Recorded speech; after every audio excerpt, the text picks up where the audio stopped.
Hello friends, तो आज के लेक्चर में हम लोग डिस्कस करेंगे डिफ्यूजन करंट और इसका डेरिवेशन। और इसके लेक्चर का ही पार्ट 2 है जिसमें हम लोग कॉन्टिन्यूटी इक्वेशन को डिस्कस करेंगे, लेकिन इस लेक्चर में हम लोग डिफ्यूजन करंट को पहले डिस्कस करते हैं। ठीक है, तो हमने पिछले लेक्चर्स में ये डिस्कस किया था कि हमारा जो सेमीकंडक्टर्स होता है उसमें दो टाइप की करंट होती है। पहली करंट जो होती है हमारी एक्सटर्नल इलेक्ट्रिक फील्ड की वजह से होती है, जिसको हम लोग बोलते हैं ड्रिफ्ट करंट। और हमारी जो दूसरी करंट होती है वो कंसंट्रेशन ग्रेडियंट के कारण होती है। अब कंसंट्रेशन ग्रेडियंट का क्या मतलब है कि चार्ज कैरियर्स का अगर डिस्ट्रीब्यूशन जो है वो यूनिफॉर्म नहीं है तो हमारी डिफ्यूजन करंट वहां पर होती है। ठीक है, चार्ज कैरियर्स का डिस्ट्रीब्यूशन अगर यूनिफॉर्म नहीं है तो हमारी डिफ्यूजन करंट वहां पर होती है। तो इस केस में क्या होता है कि मान लीजिए कि हमारा कोई सेमीकंडक्टर या कोई भी मटेरियल है। ठीक है, एक जगह पर अगर हायर कंसंट्रेशन है चार्ज कैरियर्स का, तो उस हायर कंसंट्रेशन से lower concentration of charge carriers की तरफ हमारी करंट बहती है। चार्ज कैरियर्स बेसिकली वहां पर ट्रांसमिट होते हैं। अब ये करंट किस डायरेक्शन में बहती है डिपेंड करता है कि हमारा चार्ज कैरियर होल है या फिर इलेक्ट्रॉन है। ठीक है, तो हमेशा हायर कंसंट्रेशन से लोअर कंसंट्रेशन की तरफ चार्ज कैरियर्स मूव करते हैं। ठीक, अब बेसिकली ये चार्ज कैरियर्स का मूवमेंट क्यों होता है? मूवमेंट होता है थर्मल रैंडम मोशन की वजह से। रैंडम थर्मल मोशन की वजह से ये मूवमेंट होता है, और ये इनहेरेंट क्वालिटी होती है किसी भी पार्टिकल की कि वो जो है रैंडम मोशन करता है। ठीक है, अब हम चार्ज कैरियर्स की बात करें अपने सेमीकंडक्टर मटेरियल में तो थर्मल रैंडम मोशन होता है, थर्मल मोशन। और ये फिनोमेना स्कैटरिंग से भी हो सकता है। स्कैटरिंग चाहे वो लैटिस की हो, लैटिस स्कैटरिंग हो, या फिर इम्प्योरिटी की वजह से हो। ठीक है, लैटिस स्कैटरिंग हो या फिर इम्प्योरिटी स्कैटरिंग हो। इसके अलावा जो हमारा, अब हम दो टर्म और देख लेते हैं जिन टर्म्स का यूज हम लोग किस में करेंगे, इसके डेरिवेशन में करेंगे। ठीक है, तो पहला टर्म है मीन फ्री लेंथ और दूसरा टर्म है mean free time. Mean free length basically वो डिस्टेंस है जिसके बाद जो है, या फिर दो कोलिजन के बीच में जो डिस्टेंस एवरेज ट्रेवल कर रहा है हमारा इलेक्ट्रॉन, उसको मीन फ्री लेंथ बोल देते हैं। और मीन फ्री टाइम, दो कोलिजन्स के बीच में जो टाइम लग रहा है उसको हम लोग मीन फ्री टाइम बोल देते हैं। बेसिकली इसका यूज क्या है? इसका यूज ये है कि हमारा जो कैलकुलेशन है वो इजी हो जाता है। क्योंकि पूरा जो प्रोसेस है वो रैंडम कोलिजन्स हो रहे हैं, रैंडम डायरेक्शन में इलेक्ट्रॉन मूव कर रहा है, तो उसको अगर एनालाइज करना है तो हमें सिंप्लीफाई करने के लिए हमें चाहिए है मीन फ्री टाइम और मीन फ्री लेंथ। क्योंकि अगर हम एक्चुअली एनालाइज करने बैठ जाएंगे तो हमें बहुत ज्यादा प्रॉब्लम होगी। स्टैटिस्टिक्स का यूज ही यही है कि उसको हम लोग सिंपल कैसे कर सकें। ठीक है, अब हम लोग देखते हैं इसका डेरिवेशन।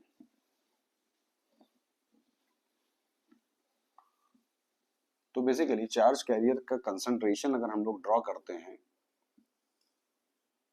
ठीक है, ये चार्ज कैरियर का कंसंट्रेशन है एक्स डायरेक्शन यानी डिस्टेंस के हिसाब से चार्ज कैरियर किस तरह से वेरी कर रहे हैं। ये t इज इक्वल टू 0 का है मान लीजिए। ठीक है, यहाँ पर कंसंट्रेशन ग्रेडियंट आपको स्पष्ट रूप से नजर आ रहा होगा कि x इज इक्वल टू 0 पर जो है मैक्सिमम कंसंट्रेशन है, उसके बाद उसकी कंसंट्रेशन गिरती हुई चली जा रही है। तो इस केस में क्या होगा कि हायर कंसंट्रेशन से लोअर कंसंट्रेशन की तरफ चार्ज कैरियर्स का ट्रांसपोर्ट होगा।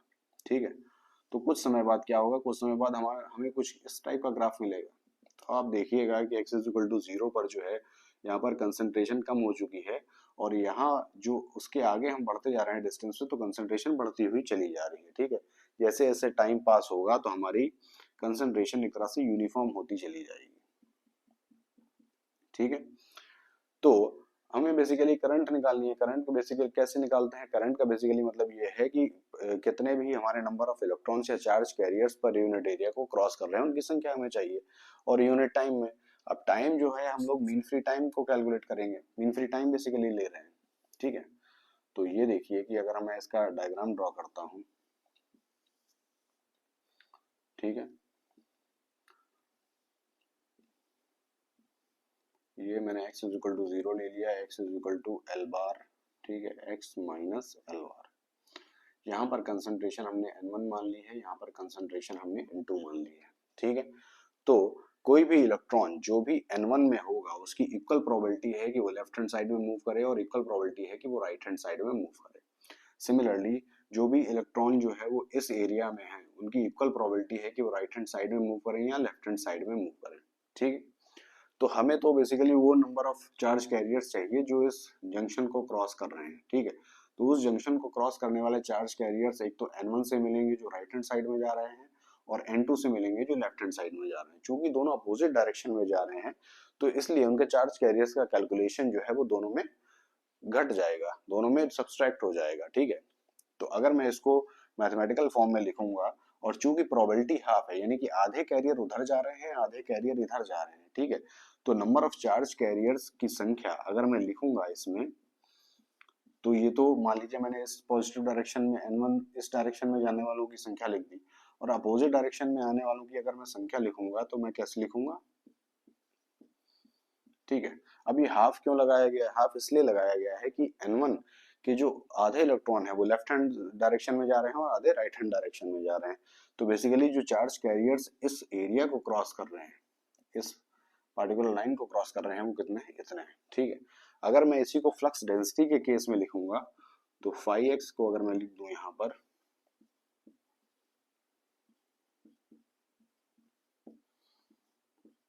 ये बेसिकली पर यूनिट एरिया में आ जाएगा, पर यूनिट एरिया।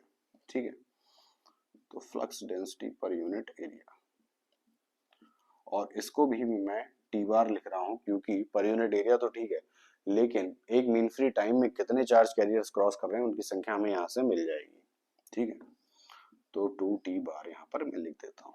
ठीक, अब मुद्दा आता है कि N1 माइनस N2 हम लोग कैसे कैलकुलेट करेंगे। देखिए, चूंकि एल बार की जो वैल्यू है वो बहुत ही कम है, ठीक है, एल बार की जो वैल्यू है वो बहुत ज्यादा कम है, तो इस केस में हम लोग N1 और N2 का जो माइनस है उसको हम लोग लिख सकते हैं nx plus delta x L bar upon delta x.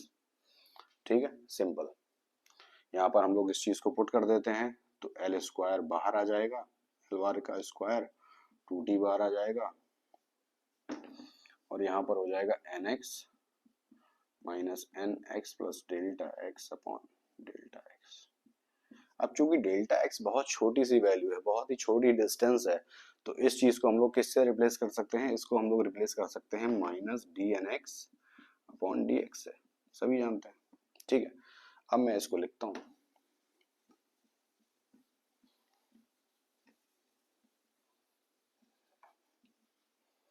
ठीक है, तो हमारा फाइव एक्स क्या आ गया है? फाइव एक्स हमारा आ गया है minus L bar square upon 2t bar और D N X upon D X. ठीक है, तो ये जो चीज है इसको हम लोग किससे डिनोट कर देते हैं? इसको हम लोग डीएन से डिनोट कर देते हैं, जो डिफ्यूजन कोफिशिएंट है किसके लिए? इलेक्ट्रॉन के लिए। ठीक है, तो फाइव एक्स की वैल्यू बेसिकली हमारे लिए आ जाएगी minus D N X upon X. ठीक है, तो टोटल चार्ज कितना पास हो रहा है हमारा इस एरिया से, उसको अगर मुझे निकालना हो तो मैं कैसे निकालूंगा? पर यूनिट एरिया से हमारा टोटल चार्ज कितना पास हो रहा है, तो इसको अगर मुझे कैलकुलेट करना है तो सिंपली मैं क्या करूंगा, करंट डेंसिटी जो हमारी निकल कर आएगी डिफ्यूजन करंट डेंसिटी इलेक्ट्रॉन के केस में, तो simply minus Q into minus D N X upon D X, ये निकल कर आएगी Q D N X upon D X. इसी टाइप से अगर मैं होल के लिए लिखना चाहूं तो होल के लिए मैं लिखूंगा जेपी। ठीक है, जेपी के केस में क्यू का मल्टीप्लाई होगा किसके साथ? Minus DP x upon x के साथ। ठीक है, यहां पर आ जाएगा minus Q DP x upon X. ठीक है, अब देखिए इलेक्ट्रॉन के केस में जो हमारी करंट डेंसिटी आ रही है, डिफ्यूजन करंट डेंसिटी आ रही है, वो पॉजिटिव आ रही है, और होल के केस में नेगेटिव आ रही है। ऐसा सिंपली इसीलिए हो रहा है क्योंकि इलेक्ट्रॉन पे जो चार्ज है वो नेगेटिव है और होल पे चार्ज जो है पॉजिटिव है। अब यहाँ पर जो नेगेटिव साइन आया है, नेगेटिव साइन बेसिकली इसलिए आया है क्योंकि हमारा जो चार्ज कैरियर का ट्रांसपोर्ट हो रहा है वो हायर कंसेंट्रेशन से लोअर कंसेंट्रेशन की तरफ हो रहा है। ठीक, अगर मैं ये देखूं कि यहाँ पर मान लीजिए कि चार्ज कैरियर्स की संख्या है, मैं इलेक्ट्रॉन को ही कंसीडर कर लेता हूँ, यहाँ पर इलेक्ट्रॉन्स बहुत ज्यादा है, हायर कंसेंट्रेशन है, और यहाँ पर इलेक्ट्रॉन की संख्या बहुत कम है, तो इस केस में क्या होगा? इलेक्ट्रॉन यहाँ से यहाँ ट्रांसफर होगा। ठीक है, इलेक्ट्रॉन यहाँ से यहाँ ट्रांसफर होगा, लेकिन इलेक्ट्रॉन की जो करंट होगी वो इस डायरेक्शन में दिखाई जाएगी। ठीक है, अगर होल होते यही, अगर ये होल होते तो इस केस में क्या होता है कि होल किधर से किधर ट्रांसफर होता है, होल इधर से इधर ट्रांसफर होता है, और होल की करंट जो है वो इसी डायरेक्शन में दिखाई जाती है। क्लियर। अब आप देखिए कि अगर मैं ड्रिफ्ट करंट को भी लिखता हूं इनके साथ, ठीक है, तो टोटल करंट अगर मैं देखता हूं कि टोटल करंट हमारे सेमीकंडक्टर में कितनी बहती है, तो उसको लिखने के लिए मुझे ड्रिफ्ट करंट भी लिखनी पड़ेगी। तो जो आई टोटल हो गया मेरा वो हो गया आई ड्रिफ्ट प्लस आई डिफ्यूजन। ऑलराइट, तो मैं इलेक्ट्रॉन के लिए लिखता हूँ सिंपली, अपने को आसानी रहेगी। इलेक्ट्रॉन के लिए ड्रिफ्ट करंट अगर मैं लिखूंगा तो Q N mu N E हो जाएगा, ठीक है। और डिफ्यूजन करंट अगर आप लिखोगे तो क्या हो जाएगा, Q D N X upon X, ठीक है। अब यहाँ पर एक चीज बिल्कुल क्लियर है कि अगर हम ड्रिफ्ट करंट की बात करें तो ड्रिफ्ट करंट डायरेक्टली प्रोपोर्शनल है किस चीज के, जो हमारा चार्ज कैरियर का कंसंट्रेशन है उस चीज के, ठीक है। तो जितने ज्यादा चार्ज कैरियर्स उतनी ज्यादा ड्रिफ्ट करंट, यानी मेजॉरिटी चार्ज कैरियर्स और होंगे तो मेजॉरिटी चार्ज कैरियर किसको कंट्रीब्यूट करेंगे, ड्रिफ्ट करंट की तरफ, ठीक है। लेकिन डिफ्यूजन करंट किस पे डिपेंडेंट है, ग्रेडियंट पे, कंसंट्रेशन पे डिपेंडेंट नहीं है। चार्ज कैरियर्स का जो ग्रेडियंट है, चार्ज कैरियर की कंसंट्रेशन का जो ग्रेडियंट है उस चीज पे डिपेंडेंट है, ठीक है। तो इसका चार्ज टोटल चार्ज कैरियर से कोई संबंध नहीं है, सिर्फ ग्रेडियंट से संबंध है, ठीक है। अगर ग्रेडियंट बहुत अब्रप्टली चेंज होता है तो डिफ्यूजन करंट बहुत ही ज्यादा लार्ज होगी, ठीक है। तो ऐसा हो सकता है कि माइनॉरिटी चार्ज कैरियर्स जिनकी संख्या बहुत तेजी से अगर बहुत अब्रप्टली चेंज हो रही है तो वो डिफ्यूजन करंट को ज्यादा प्रोड्यूस करेंगे, ठीक है। यानी कि ड्रिफ्ट करंट जो होती है वो बेसिकली मेजॉरिटी चार्ज कैरियर से उत्पन्न करते हैं और डिफ्यूजन करंट को माइनॉरिटी चार्ज कैरियर्स जो है वो डोमिनेट करते हैं, ठीक है। तो ये हो गए हमारे ड्रिफ्ट और डिफ्यूजन करंट। एक सिंपल सा एग्जांपल ले लेते हैं हम लोग कि मान लीजिए इलेक्ट्रिक फील्ड अगर इस डायरेक्शन में है तो डिफ्यूजन करंट किस डायरेक्शन में होगी, वो डिपेंड करता है कंसंट्रेशन ग्रेडियंट पे। ड्रिफ्ट करंट किस डायरेक्शन में होगी, ड्रिफ्ट करंट इलेक्ट्रॉन की भी इस डायरेक्शन में होगी, होल की भी इसी डायरेक्शन में होगी।